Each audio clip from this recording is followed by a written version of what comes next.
Olá, eu sou a professora Vera Capellini e estou aqui hoje para discutirmos sobre a inclusão escolar do estudante com transtorno global do desenvolvimento e a importância do atendimento pedagógico especializado para este público-alvo. O convite me foi feito pelo professor Luiz Henrique. Neste sentido, é importante vocês compreenderem que o contexto histórico desta área, então nós temos desde 1943 Leo Kanner, que foi o médico que contextualizou esta síndrome.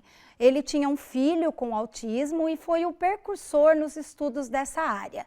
Na sequência, nós tivemos em 1944 Han Asperger, conhecido como Asper, alguns Aspers, outro Asper.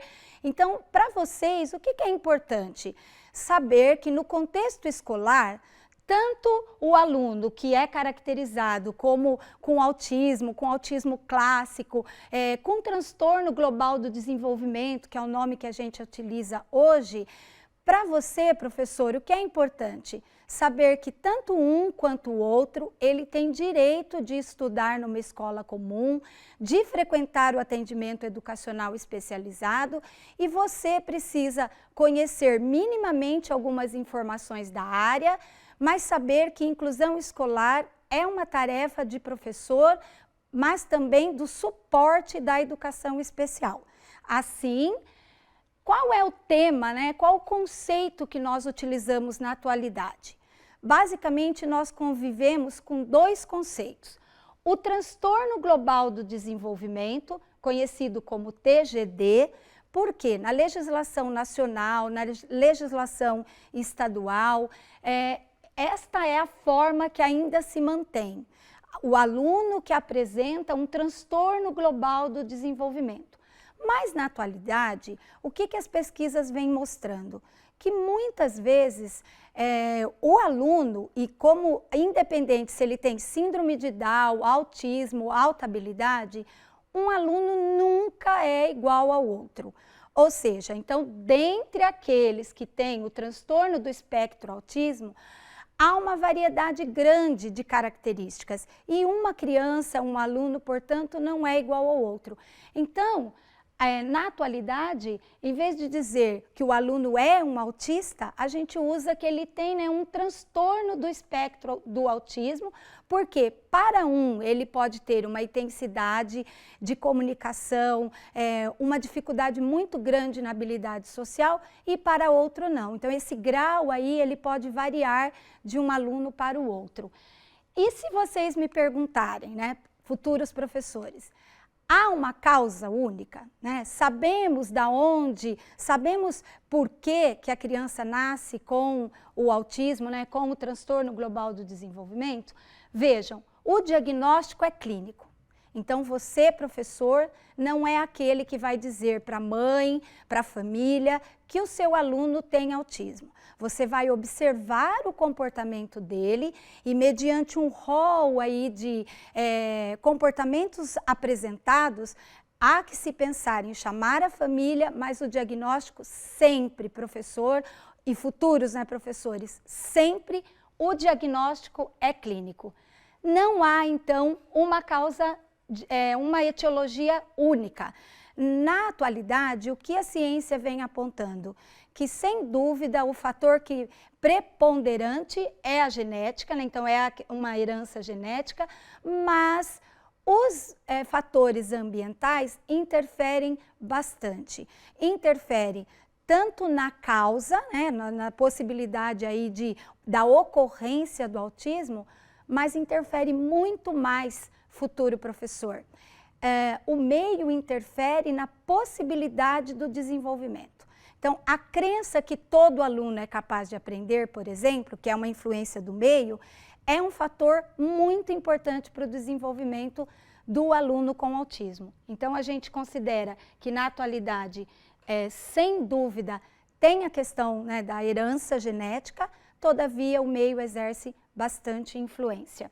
E, de fato, quando a gente pensa quais são as áreas, quem que dá esse diagnóstico? É importante que tenha uma equipe multidisciplinar.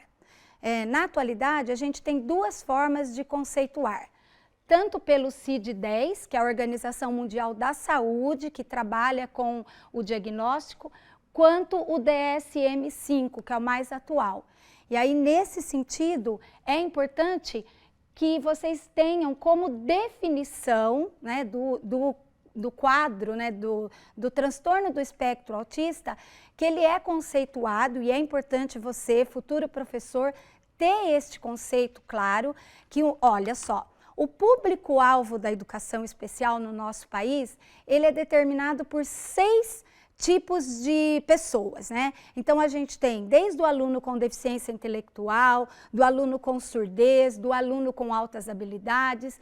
Então, o aluno com deficiência, com transtorno global do desenvolvimento, que aí conhecido, né, como TGD, bem como os que têm altas habilidades de superdotação. Então, no caso do autismo, ele é considerado uma desordem severa no desenvolvimento, portanto, é visível. Muitas vezes as mães costumam dizer, mas ele não aparenta, né, ser uma criança com uma anomalia, uma má formação. Não. O autismo, ele é detectado, né, ele é possível de ser observado pelo comportamento. Então, é uma desordem no desenvolvimento que envolve, sobretudo, comunicação, habilidade social. Esse aluno, muitas vezes, ele tende a se isolar e essas características é o que vão permitir o diagnóstico e que ele é variável, ele é caracterizado pela ciência em 3 níveis, né? Desde o leve, o moderado e o grave. Então, nesse sentido, ele é um transtorno que o critério de diagnóstico dele é muito importante que ocorra, que essas observações ocorram na mais tenra idade, para que a intervenção, todo o trabalho com a equipe multidisciplinar, com o profissional da educação especial, comece o mais cedo possível. Porque, professor, a inclusão escolar é um direito de todos. Mas há que se pensar no nosso país, e está previsto na legislação, que colocar um aluno com 18, 20 anos numa sala de classe comum do ensino regular, sem suporte, é uma temeridade. Então, quando a inclusão escolar inicia na mais tenra idade, a possibilidade de nós termos melhores resultados é comprovada cientificamente. Então, como eu disse, leve, moderado e o grave, que são os 3 níveis, que vai desde aquele, né, para você conseguir visualizar um aluno com esta dificuldade. O mais leve, possivelmente, é aquele que vai ter interação social, que vai, de fato, estabelecer contato, mas ele pode, dentro da sua escolarização, apresentar alguns sintomas, mas sem ter uma gravidade ou uma necessidade, por exemplo, de utilizar comunicação alternativa, ele vai conseguir estabelecer fala. Aí a gente já tem alguns que, de fato, ele não consegue interação com o outro e, inclusive, se a sua rotina no dia a dia é quebrada, ele tem dificuldade, inclusive, de autocuidado. Então, é muito importante que a gente perceba essas características, como eu disse antes, na mais tenra idade, para que toda uma equipe inicie o trabalho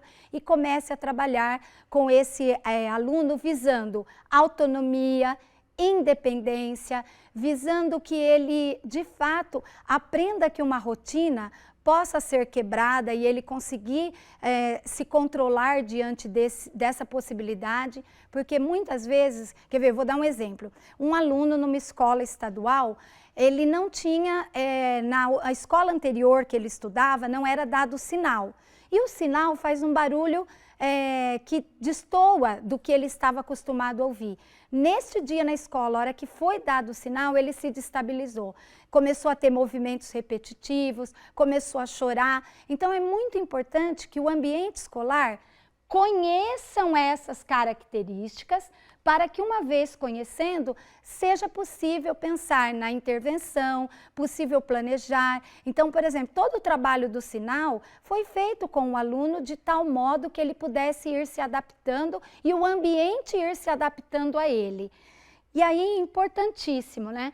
Que características mais comuns estão lá, visando que você, professor de classe comum, é aquele que muitas vezes vai ser se a família não percebeu, você vai ser aquele que vai identificar. Então, nesse sentido, características como, professor, isolamento, que não mantém contato social, birras, né, hiperatividade física, ou o contrário, a calma, o apego a um único material, comportamentos metódicos, como, por exemplo, se o marril do tênis não está do mesmo tamanho que o outro. Então, nessas características, nesses comportamentos, que o professor, ao perceber, pode pedir ajuda. E aí, quais são, então, os modelos na atualidade que vem sendo trabalhado ou que vem favorecendo a escolarização desse aluno? Basicamente, 3 modelos, né? O modelo TIT, o modelo PECS e o modelo ABAS. O que é isso, né, professor? Quais são esses modelos educacionais? O método TIT é uma abordagem comportamental. Então, nós temos, de fato, a área comportamental vem sendo aquela como a mais efetiva para essa população. Então, no caso do método TIT, ele se baseia numa perspectiva com apoio da psicolinguística, que tem por objetivos facilitar o arranjo, a estrutura, a comunicação alternativa. Então, a família, basicamente, adota comportamentos semelhantes ao que na escola também adota, para promover o desenvolvimento. Já o método PECS, ele é baseado em figuras. Esse sistema foi desenvolvido para que muitas vezes um aluno, por exemplo, ele queria fazer xixi e ele não sabia se comunicar. Diante de uma figura, quando há o ensino, então daí a importância do atendimento educacional especializado. O professor de educação especial faz um trabalho com ele que, quando ele quiser se comunicar, sobretudo se ele não tem o domínio da fala, ele lança a mão de figuras para expressar o que ele está sentindo, para dizer, por exemplo, se ele está com fome, se ele está com dor, se ele não entendeu, se ele quer ir ao banheiro. E esse método tem possibilitado o avanço significativo de muitos alunos. O terceiro, como eu comentei, também pautado então na questão comportamental, é um método denominado, né, de ABA, e ele trabalha com uma abordagem que visa minimizar os comportamentos não apropriados do aluno. Professora, você poderia dar um exemplo? Sim, então, por exemplo, um comportamento inapropriado seria quando, numa escola, você, professor, está trabalhando, por exemplo, um conteúdo de biologia. E aí tem um aluno com autismo que, para que ele possa aprender, há que se pensar que ele tem que abrir a mochila, pegar o seu material escolar, ele precisa fazer um trabalho com o material que está sendo didático, que está sendo oferecido. Porém, um aluno com autismo pode ser que ele nem abra sua mochila, que ele não tenha este comportamento. Então, isso precisa ser ensinado. Minimiza um comportamento inadequado, ensinando um comportamento adequado para ele. E aí, por fim, então, já caminhando para a perspectiva, então, da temática desse aluno com autismo lá na escola. O que garante para nós, ou em que nós podemos nos pautar que é um direito dele estar lá? Tanto no âmbito nacional, quanto no âmbito estadual, a gente percebe que o diagnóstico, então, ele é vital. E aí, voltando então um pouquinho, a LDB de 2013, que não tinha explicitado o aluno com TGD, ela recebeu nova redação. E na nova redação foi contemplado, professor. Veja, como está previsto, então, na nossa LDB, que é o documento maior do país que legisla sobre a educação. Deve estudar, né, com o apoio da educação especial, numa escola regular, alunos com deficiência, transtornos globais do desenvolvimento e altas habilidades. Então, nós não podemos dizer não é direito dele estar lá na escola. Sim, professor, é direito dele estar na escola, está previsto em lei, mas não é sua responsabilidade emitir o diagnóstico do autismo. Por isso que aqui nessa interrogação, a pergunta é, então, quem que dá o diagnóstico? Sem sombra de dúvida, uma equipe multidisciplinar que precisa, né, pressupõe que tenha o médico, mas que também possa o professor entender que ele contribui dando o start. Muitas vezes a família não tem essa observação em casa. Há que se ter muito diálogo entre a comunidade escolar. Família, professor da educação especial, a equipe de suporte que atende esse aluno, bem como o professor de classe comum. Então, para conhecer as características e ao conhecer, o professor ter clareza e a crença que todo aluno pode aprender, seja ele aluno com autismo ou não. A resolução estadual, né, estamos no estado de São Paulo, não é a única legislação, porque ela está amparada na nacional, mas no estado de São Paulo também está previsto o atendimento educacional especializado. No Brasil e na legislação paulista. No Brasil, desde 2010, a gente tem a garantia do atendimento educacional especializado e no estado de São Paulo, em 2014, e no caso nosso, do nosso estado, ele pode, em vez de frequentar o que no âmbito nacional é a sala de recurso multifuncional, para receber o atendimento educacional especializado, na rede estadual ela é chamada de salas de recursos. Quando a escola só tem um aluno com autismo, o professor da educação especial vai até essa escola. Então, novamente, futuro professor, inclusão escolar, há que se prever os suportes para aqueles mais comprometidos. Lembra que eu disse, caso é mais leve e até o mais grave, a legislação ainda prevê o atendimento em fase transitória na classe especial e também nas escolas especiais. Não podemos negar que o nosso país ele adota uma perspectiva de inclusão escolar. Todavia, a legislação prevê ainda o atendimento em escolas especiais. Aqui tem um rol de sugestões para a gente pensar, né? Algumas sugestões para a sala de aula. Basicamente, esse aluno, ele precisa ser desafiado, ele precisa de limites, não é porque ele tem uma deficiência ou um transtorno global do desenvolvimento que ele tem que ser poupado, mimado. Então, há que se agir com ele como todo e qualquer aluno. Conhecer esse aluno de fato, estabelecer comunicação, seja via comunicação alternativa ou pela oralidade, e a partir de então, trabalhar com ele considerando o que ele já sabe, para que ele avance e consiga acessar o currículo da educação básica. É importante, no caso, sobretudo, dos alunos que têm TGD, evitar instruções verbais longas. Então, se necessário, você faz uma comanda para a sala toda, futuro professor, mas para ele, muitas vezes é importante chegar do lado, repetir, dar um feedback se ele compreendeu, sedimentar uma frase mais longa em períodos mais curtos. É importante utilizar como ponto de partida para ele a questão ele é muito visual, né? A questão das figuras. É complicado quando a gente generaliza, por exemplo, conceitos abstratos. Por exemplo, mesmo que chova canivete, eu vou ao teatro. Para ele vai compreender como chover canivete. Então, fazer essa compreensão do que a gente usa no cotidiano para o aluno com autismo é mais complicado. E aí, quase que então finalizando a nossa reflexão de hoje e me colocando à disposição também para esclarecimentos, na última lâmina vocês vão ver o meu contato, o que é vital para a educação desse aluno na classe comum, com o suporte do atendimento educacional especializado. Primeiro, a avaliação do desempenho acadêmico e social.